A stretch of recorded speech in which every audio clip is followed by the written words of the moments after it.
new anti-graft party has attracted more votes than expected in Bulgaria's third general election this year.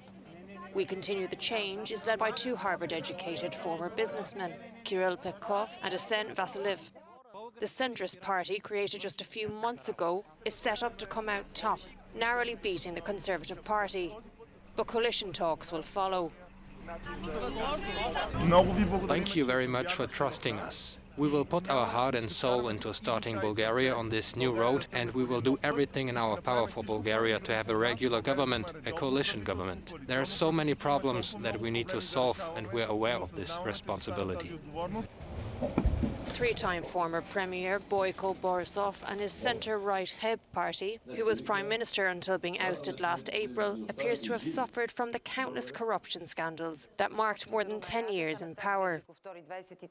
Also up for election on Sunday, the largely ceremonial role of President incumbent Rumen Radov, who has already made a name for himself for taking decisive action, especially against corruption. Bulgarian voters believe that controlling the pandemic is a priority.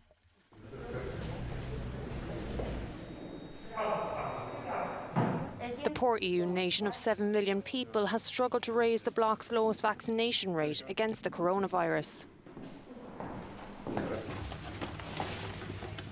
Fewer than a third of Bulgarians are fully vaccinated, while a new wave of Delta infections has led to the world's highest mortality rate.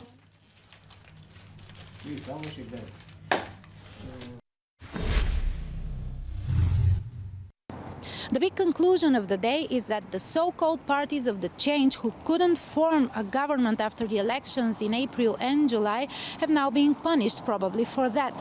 One of them is out of the parliament, and the winner of the elections in July is now fifth. There is quite a possibility for a new nationalist party to enter the 47th parliament of Bulgaria.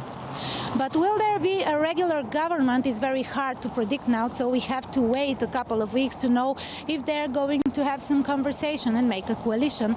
Everything depends on how the other parties are going to act when the time for support comes.